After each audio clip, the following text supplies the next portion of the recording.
Aurore Berger a beau faire de la politique, ses parents évoluent dans un tout autre domaine. La femme politique et députée de Renaissance a même un lien très surprenant avec l'acteur américain Sylvester Stallone. Le monde est petit et Aurore Berger ne dira pas le contraire. Cette dernière a plongé dans le grand bain de la politique quand elle n'avait que 16 ans.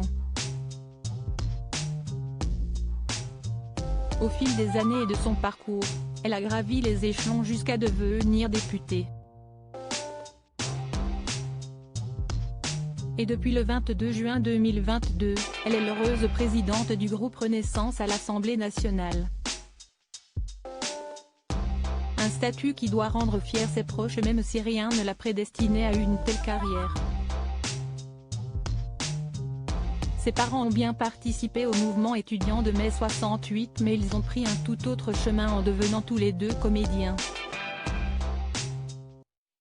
Sa mère, Dominique Dumont, est même la voix française de Catherine Kelly dans la série Amour, Gloire et Beauté et de Mariska Hargitay dans New York, Unité spéciale.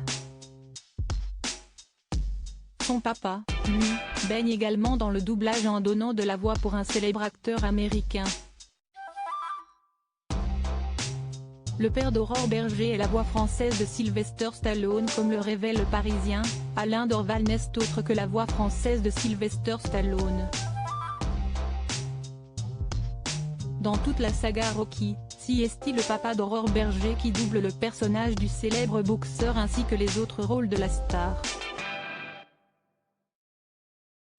Ce vendredi 3 février, il est même l'invité de la soirée Rocky Story organisée au Zénith de Paris où les plus grands tubes des bandes originales des films Rocky seront également joués et chantés par leurs interprètes.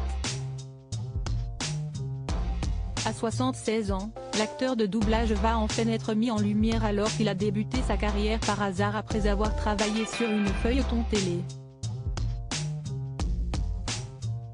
J'ai commencé par une série qui s'appelait Les Bannis, une histoire après la guerre de sécession entre un noir et un blanc, a-t-il expliqué. Cette personne m'a aussi fait doubler à la même époque Zabriskie. d'Antonioni, puis après, j'ai continué.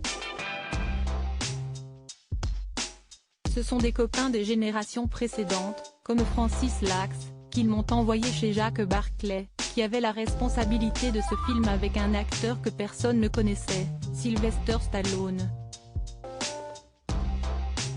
Depuis 1976, Alain Dorval suit à la trace Sylvester Stallone dont il admire également le parcours. Aurore Berger a peut-être échappé de peu au prénom d'Adrian.